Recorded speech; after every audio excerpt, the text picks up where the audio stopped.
Dear students, अस्सलाम वालेकुम। Welcome to fine food channel. Students, I hope आप सब खैरियत से होंगे। स्टूडेंट्स, आज हम मेजरमेंट के जो है वो टॉपिक एरर और अनसर्टेनिटी के ऊपर जो है वो आज डिस्कस करेंगे और फिर इससे रिलेटेड जो एमसीक्यूज़ होंगे उसको भी हम सॉल्व करेंगे। तो स्टूडेंट्स, अब तक जो मेजरमेंट चैप्टर है उसमें ये बहुत अहम टॉपिक है हमारे पास, एरर और अनसर्टेनिटी। अक्सर स्टूडेंट जो है वो इसमें कंफ्यूज होते हैं और इससे रिलेटेड जो है वो मोस्टली एमडीकैट और ईकैट में भी मोस्टली एमसीक्यूज आते हैं, तो उसमें भी स्टूडेंट्स को कंफ्यूजन होती है। सो स्टूडेंट्स, सबसे पहले एरर की हम बात करते हैं। सो स्टूडेंट्स, एरर आप सबसे पहले समझ लें, एरर हमारे पास क्या होता है। सो स्टूडेंट्स, एरर हमारे पास जो है वो एक गलती होती है, एक मिस्टेक होती है।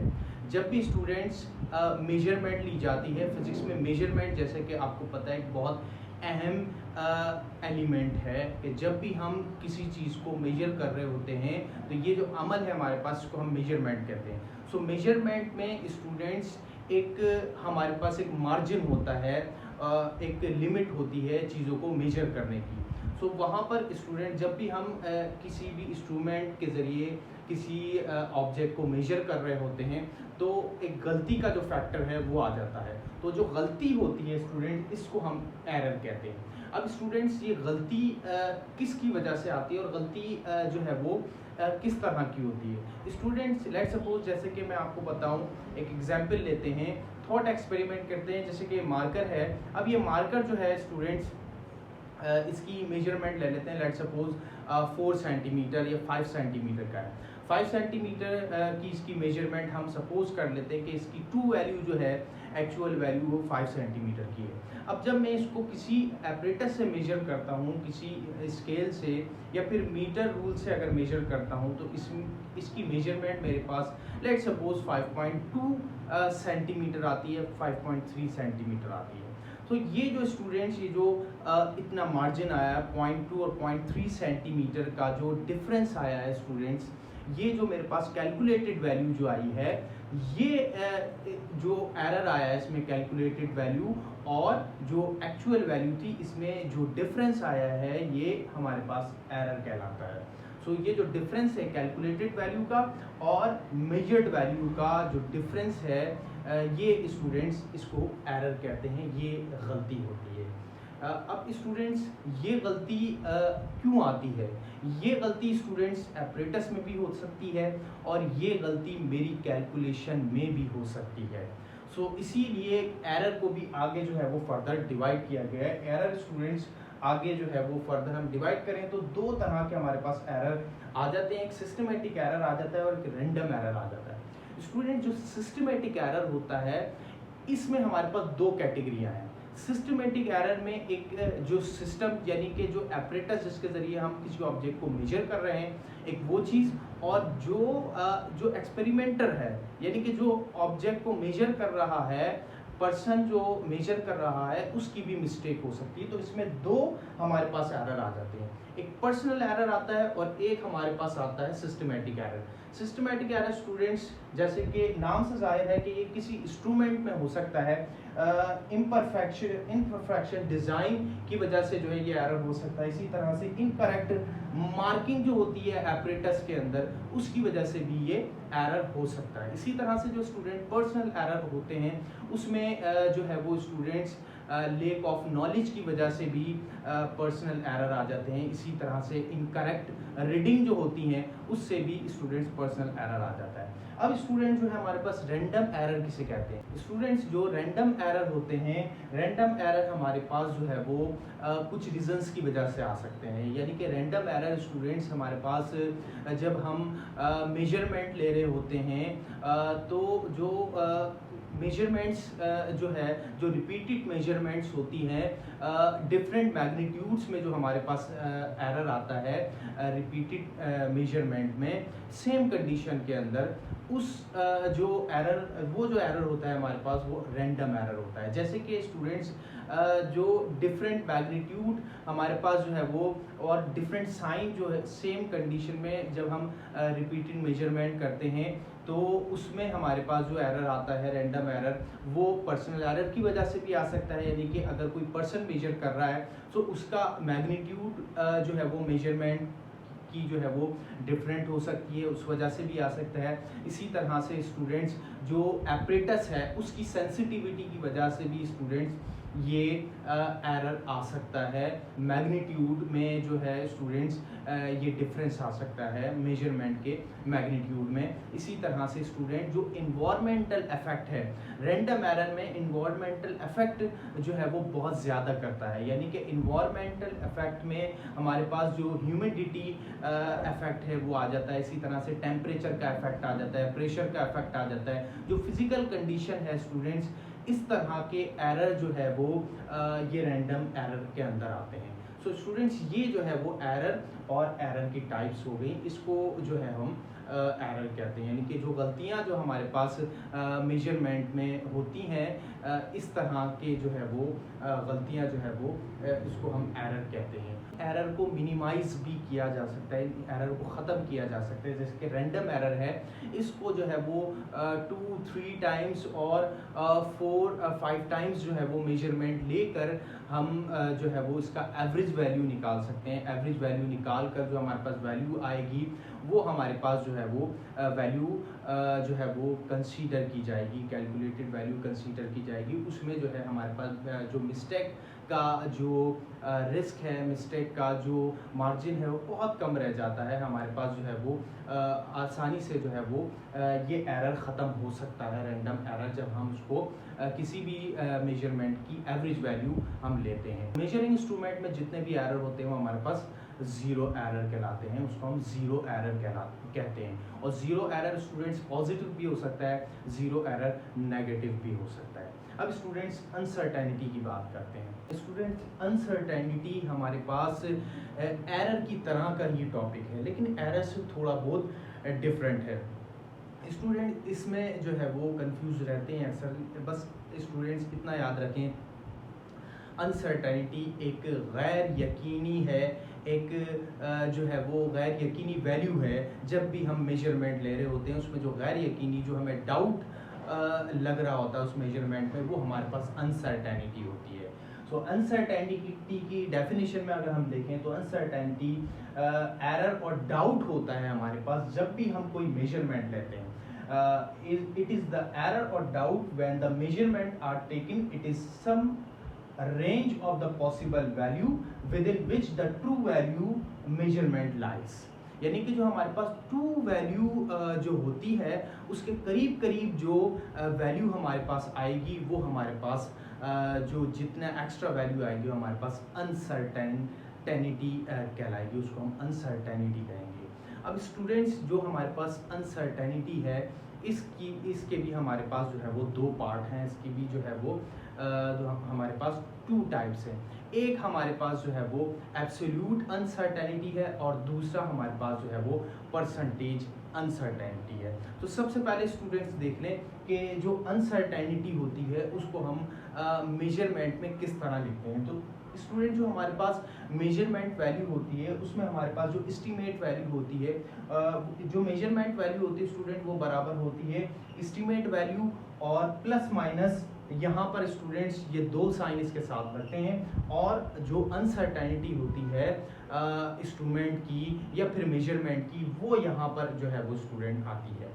तो ये एक फार्मूला है अनसर्टेनिटी के लिए कि जब भी हम जो है वो मेजरमेंट लिखेंगे और उसके साथ जो है वो जो वैल्यू होगी, मेजर वैल्यू होगी, उसके साथ अनसर्टेनिटी लिखेंगे तो वो ये वाला हमारे पास फार्मूला होगा। अब लेट सपोज अगर मैं जो है वो लेंथ को मेजर कर रहा हूँ तो मैं किस तरह से उसको जो है वो मेजरमेंट के साथ लिखूंगा। अब स्टूडेंट्स को हम डिनोट करते हैं डेल्टा से, इसको डिनोट करते हैं। अब इसको लिखने का तरीका ये है कि हमारे पास मेजर्ड वैल्यू यहाँ पे आ जाएगी और ये बराबर होगी, लेट सपोज अगर मैं लेंथ मेजर कर रहा हूँ तो लेंथ हमारे पास एस्टीमेट वैल्यू या मेजर्ड वैल्यू आ गई और प्लस माइनस उसके साथ लाजमी हमारे पास आएगी अनसर्टेनिटी, यानी कि डेल्टा एल में लाजमी उसके साथ जो है वो लिखूंगा।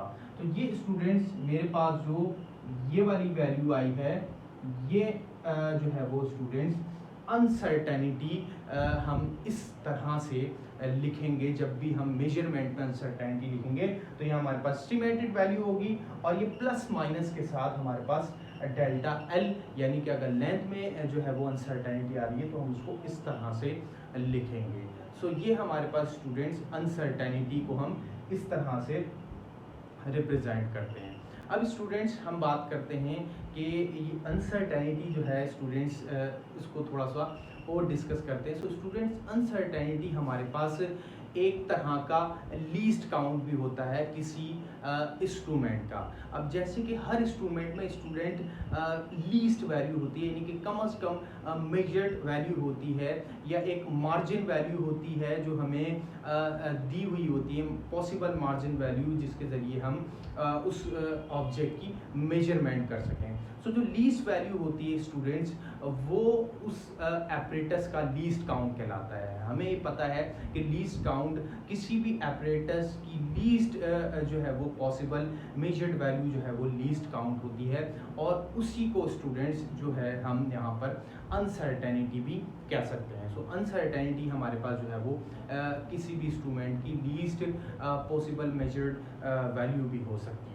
सो यहाँ पर जो है वो उसको हम प्लस माइनस के साथ जो है वो लिखते हैं। ये अनसर्टेनिटी प्लस में भी हो सकती है स्टूडेंट्स, ये हमारे पास माइनस में भी हो सकती है। अब स्टूडेंट्स हमारे पास दो इसमें कैटेगरी हैं, एक एब्सोल्यूट अनसर्टेनिटी, दूसरा percentage uncertainty. Students absolute uncertainty हमारे पास वो अनसर्टेनिटी है जो किसी भी इंस्ट्रूमेंट की अपनी फिक्स्ड वैल्यू होती है। लाइक सपोज वर्नियर कैलिपर लेंगे, सो इसकी अनसर्टेनिटी जो है वो फिक्स होगी, बिल्कुल अलग होगी। मीटर रूल लेंगे तो इसकी अनसर्टेनिटी जो होगी, एब्सोल्यूट अनसर्टेनिटी, वो अलग होगी। इसी तरह से स्क्रू गॉज जो होगा उसकी एब्सोल्यूट अनसर्टेनिटी डिफरेंट होगी। जैसे कि लीस्ट काउंट होगी उसके लिए 0.1 सेंटीमीटर जो है, 0.1 मिलीमीटर जो है स्टूडेंट्स, ये हमारे पास मेजर वैल्यू। स्टूडेंट जैसे कि हमारे पास वर्नियर कैलिपर है, सो वर्नियर कैलिपर के लिए हमारे पास जो एब्सोल्यूट अनसर्टेनिटी की वैल्यू होगी वो 0.1 सेंटीमीटर होगी। इसी तरह से जो हमारे पास मीटर रूल होगा उसकी एब्सोल्यूट अनसर्टेनिटी हमारे पास 1 मिलीमीटर है। इसी तरह से जो हमारे पास स्क्रू गॉज है उसके लिए हमारे पास जो एब्सोल्यूट अनसर्टेनिटी की वैल्यू होगी वो 0.01 मिलीमीटर होगी। और स्टूडेंट्स ये जो है वो तीन एपरेटस की हमने एब्सोल्यूट अनसर्टेनिटी बताई। इसी तरह से जो डिफरेंट एपरेटस होंगे उनकी एब्सोल्यूट अनसर्टेनिटी अलग अलग होगी। सो यहाँ पर स्टूडेंट्स एब्सोल्यूट अनसर्टेनिटी जो है वो हमारे पास हमने आपको बताई कि जो एपरेटस होता है उसकी जो है वो फिक्स्ड अपनी जो वैल्यू होती है उसको हम एब्सोल्यूट अनसर्टेनिटी कहते हैं। और परसेंटेज अनसर्टेनिटी स्टूडेंट्स, जब भी हम मेजर्ड वैल्यू निकालते हैं उसकी जो हम परसेंटेज लेते हैं उस एब्सोल्यूट अनसर्टेनिटी की हम परसेंटेज निकालते हैं। सो वो जो परसेंटेज निकलेगी स्टूडेंट्स उसको हम जो है वो परसेंटेज अनसर्टेनिटी कहेंगे, या फिर हम उसको रिलेटिव अनसर्टेनिटी भी कह सकते हैं। अब स्टूडेंट जो एब्सोल्यूट अनसर्टेनिटी होती है इसमें हमारे पास जब भी दो या दो से ज़्यादा मेजर्ड वैल्यू होती हैं तो एब्सोल्यूट अनसर्टेनिटी ऐड होती है। इसको हम आपको एग्जाम्पल के ज़रिए समझाते हैं ताकि इसकी न्यूमेरिकल या फिर जो है वो MCQs आए तो आपको सॉल्व करना आसान हो जाए। एब्सोल्यूट अनसर्टेनिटी हमेशा याद रखें, जब भी दो या दो से ज़्यादा मेजर्ड वैल्यू जो है आपस में ऐड होंगी या सब्ट्रैक्ट होंगी तो दोनों की एब्सोल्यूट अनसर्टेनिटी स्टूडेंट ऐड होगी, उसको हम प्लस करेंगे। और स्टूडेंट जब भी हमारे पास दो या दो से ज़्यादा जो हमारे पास मेजर्ड वैल्यू जो है वो मल्टीप्लाई या फिर डिवाइड होंगी तो उस कंडीशन में फिर जो हमारे पास अनसर्टेनिटी होगी उसकी हम परसेंटेज निकालेंगे। परसेंटेज निकालने के बाद फिर फाइनली हम उसको ऐड करेंगे। यहाँ पे स्टूडेंट दोनों ही में, चाहे एब्सोल्यूट अनसर्टेनिटी हो या फिर परसेंटेज अनसर्टेनिटी हो, इसमें जब भी हम मेजर्ड वैल्यू दो या दो से ज़्यादा जो है वो मेजर्ड वैल्यू को हम जब भी ऐड और सब्ट्रैक्ट करेंगे या फिर मल्टीप्लाई या फिर डिवाइड करेंगे, दोनों ही कंडीशन में एब्सोल्यूट अनसर्टेनिटी और परसेंटेज अनसर्टेनिटी जो निकलेंगी दो मेजर्ड वैल्यू की वो ऐड होंगी, लेकिन दोनों का तरीका अलग अलग है। एब्सोल्यूट अनसर्टेनिटी में जो हम ऐड करते हैं वो सिंपली ऐड करेंगे, यहाँ पर पहले हम परसेंटेज निकालेंगे देन फिर ऐड करेंगे। अब इसको हम जो है वो स्टूडेंट्स एग्जाम्पल के ज़रिए भी देखते हैं। स्टूडेंट्स, जैसा कि हमने आपको एब्सोल्यूट अनसर्टेनिटी के बारे में बताया, अब हम इसकी एग्जाम्पल जो है उसको थोड़ा सा डिस्कस करते हैं। स्टूडेंट, ये एग्जाम्पल आप देख सकते हैं कि ये जो वैल्यू है, अब यहाँ पर जो 0.02 है ये एब्सोल्यूट अनसर्टेनिटी इसके साथ है, और आप जो है वो जो मेजर्ड वैल्यू है इसके साथ एस्टीमेट वैल्यू जो है वो भी लिखी हुई है, और यहाँ पर जो है ये मीटर रॉड है। अब यहाँ पे आगे बताया जा रहा है कि जो अनसर्टेनिटी है उसके मुताबिक जो हमारे पास मेजर्ड वैल्यू लाई करेगी वो 4.05 सेंटीमीटर एंड 4.09 सेंटीमीटर के दरमियान लाई करेगी। यानी कि जो हमारे पास एब्सोल्यूट अनसर्टेनिटी है उसको जब हम प्लस करेंगे तो 4.09 सेंटीमीटर मेजरमेंट आएगी, और अगर उसको माइनस करेंगे तो 4.05 सेंटीमीटर मेजरमेंट आएगी। सो यहाँ पर जो है वो एब्सोल्यूट अनसर्टेनिटी जो है वो हम इस चीज़ को रिप्रेजेंट कर रही है हमारे पास। अब स्टूडेंट्स, यहाँ पर जो इंस्ट्रूमेंट की जो यहाँ पर अनसर्टेनिटी है वो यहाँ पर बताई गई है कि जो इंस्ट्रूमेंट है उसमें जो है वो इतनी अनसर्टेनिटी जो है वो हो सकती है 0.02 सेंटीमीटर। अब स्टूडेंट्स, जैसे कि आप डायग्राम में भी देख सकते हैं कि यहाँ पर जो है हमारे पास वुडन रॉड है, और उसको अगर हम मेजर कर रहे हैं तो यहाँ पर स्टूडेंट्स अगर हमारे पास जो स्केल है, अब स्केल में अगर हमारे पास जो है वो 4 से 5 जो है डिजिट के दरमियान, सेंटीमीटर के दरमियान अगर हमारे पास वैल्यू आ रही है, जैसा कि आप देख सकते हैं, तो यहाँ पर स्टूडेंट्स एग्जैक्ट नहीं कहा जा सकता कि हमारे पास 4.7 सेंटीमीटर 4.07 सेंटीमीटर जो है वो एग्जैक्ट वैल्यू है। सो यहाँ पर चूंकि एरर हमारे पास मौजूद है, हमारे पास अनसर्टेनिटी मौजूद है यहाँ पे 0.072 सेंटीमीटर की, जो कि इंस्ट्रूमेंटल बेस्ड है।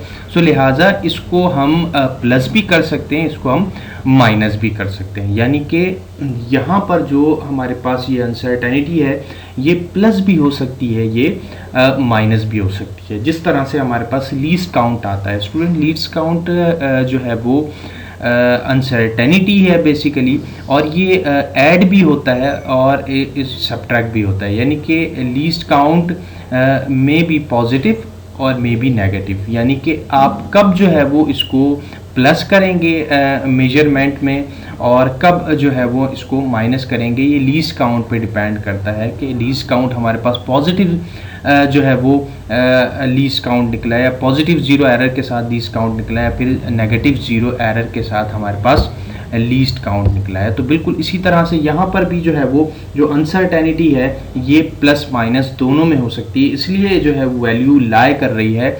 4.05 सेंटीमीटर। अगर माइनस होगा तो ये आएगी, और अगर प्लस हो जाएगा तो हमारे पास ये वैल्यू हमारे पास आएगी। तो ये हमारे पास जो है वो मार्जिन वैल्यू है जो किसी भी इंस्ट्रूमेंट में जो है वो अनसर्टेनिटी की हो सकती है, पॉसिबल मेजर्ड वैल्यू जो है हो सकती है।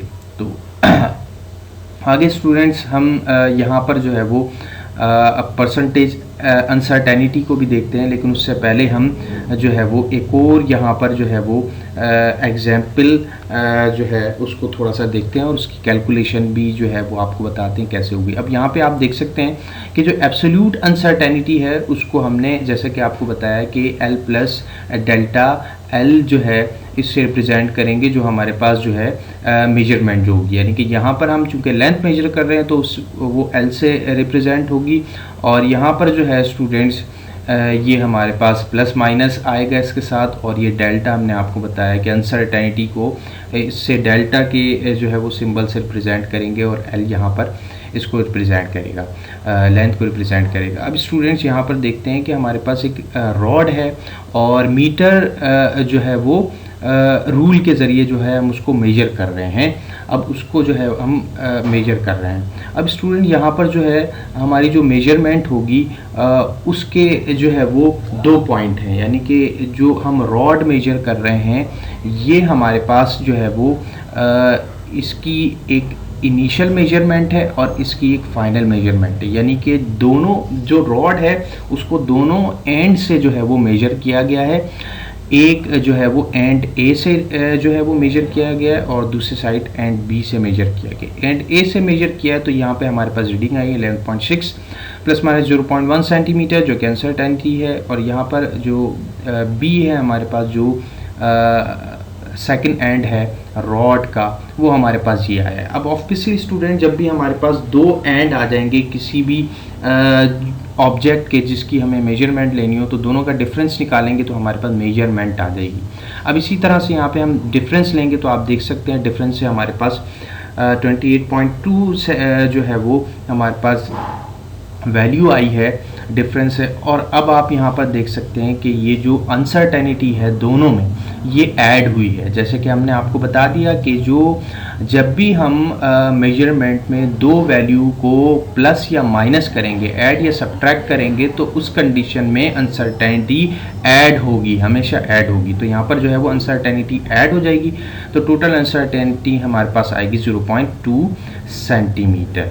सो ये स्टूडेंट्स यहाँ पर जो है वो एग्जाम्पल और इस तरह से हमने उसकी कैलकुलेशन करनी है और अनसर्टेनिटी को जो है इस तरह से टोटल अनसर्टेनिटी को इस तरह से फाइंड करना है। अब स्टूडेंट्स एक और एग्जाम्पल आप देख सकते हैं यहाँ पे कि यहाँ पे हमने जो है वो स्टूडेंट एक ऑब्जेक्ट लिया है, उसका मास हमारे पास जो है वो निकला है। 2 ऑब्जेक्ट हैं, एक का मास हमारे पास ये है और दूसरे का मास भी आप जो है वो देख सकते हैं। एक का मास है हमारे पास बॉडी ए का मास 3.2 प्लस माइनस 0.1 kg और दूसरी बॉडी जो है यानी कि बॉडी बी उसका मास हमारे पास 4.1 प्लस माइनस 0.2 kg। अब टोटल अनसर्टेनिटी हमने फाइंड करनी है तो हम क्या करेंगे, हम दोनों को ऐड कर देंगे। अब लेट्स सपोज स्टूडेंट्स ये दोनों मास आपस में अटैच हैं, दोनों मास आपस में अटैच हैं। हम ब्लॉक ले लेते हैं, 2 जो है वो वुडन ब्लॉक है, दोनों आपस में अटैच हैं, उसका हमने अगर टोटल मास निकालना है तो टोटल मास क्या होगा।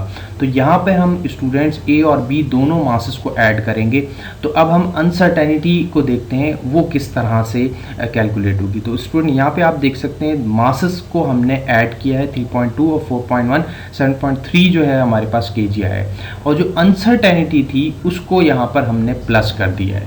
जैसे कि हमने बताया कि ऐड और सब्ट्रैक्ट जब हम वैल्यू को ऐड या सब्ट्रैक्ट करवाएंगे मेजरमेंट में तो अनसर्टेनिटी हमेशा ऐड ही होगी। तो यहाँ पे टोटल अनसर्टेनिटी हमारे पास आ गई है 0.3 kg, यानी कि टोटल जो अनसर्टेनिटी निकलेगी हमारे पास 0.3 kg हमारे पास अनसर्टेनिटी निकलेगी। सो स्टूडेंट्स यहाँ पर जो है ये सेकंड एग्जांपल। अब हम देखते हैं कि मल्टीप्लिकेशन और जो है वो डिवीजन जब हम करते हैं तो फिर हम अनसर्टेनिटी वो कैसे कैलकुलेट करते हैं। अब स्टूडेंट्स परसेंटेज अनसर्टेनिटी में जैसा कि हमने आपको बताया कि परसेंटेज अनसर्टेनिटी हम किस तरह से जो है वो कैलकुलेट करते हैं और उसको रिप्रेजेंट करते हैं, किस तरह से हम रिप्रेजेंट करते हैं। अब यहाँ पे हम एग्जाम्पल भी देखते हैं और ये देखते हैं कि इसको कैलकुलेट किस तरह से करेंगे।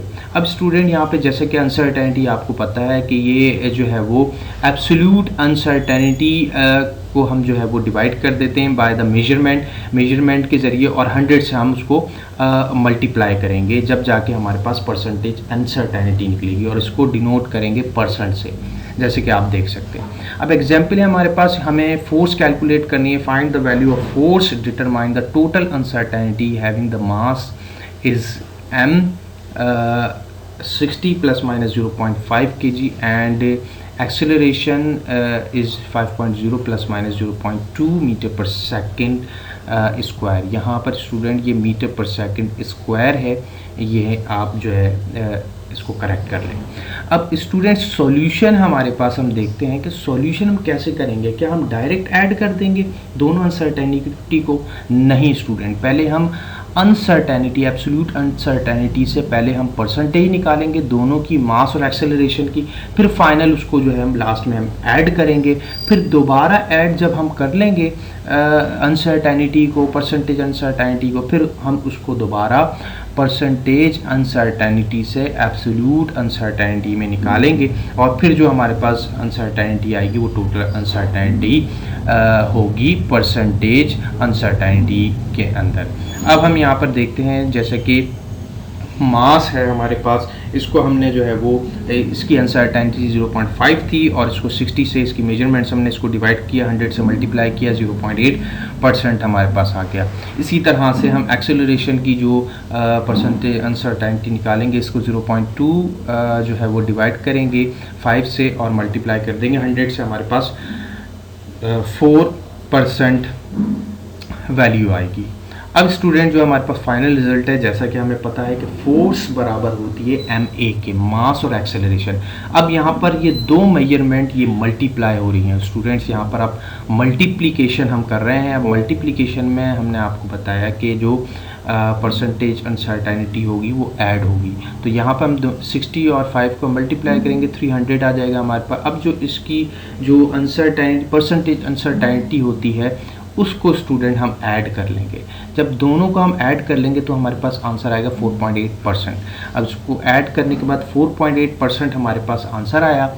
अब हम क्या करेंगे, इसको दोबारा परसेंटेज अनसर्टेनिटी से एब्सोल्यूट अनसर्टेनिटी में कन्वर्ट करेंगे, तो हम इसको 100 से डिवाइड कर देंगे और 300 से मल्टीप्लाई कर देंगे, और फिर स्टूडेंट हमारे पास जवाब आएगा 14.4 जो अनसर्टेनिटी आएगी, सॉरी 14.4 हमारे पास अनसर्टेनिटी आएगी 300 न्यूटन के साथ। यानी कि यहाँ पर जो है स्टूडेंट्स एक जो है वो न्यूटन आप यहाँ लिख सकते हैं लास्ट में, तो यहाँ पर जो है वो 300 प्लस माइनस 14.4 न्यूटन हमारे पास परसेंटेज अनसर्टेनिटी जो है वो कैलकुलेट होगी। अब स्टूडेंट बहुत सारे स्टूडेंट्स के जहन में सवाल होगा कि हमने इसको पहले ही क्यों नहीं जो है वो ऐड कर दिया, हमने इतना प्रोसेस क्यों किया।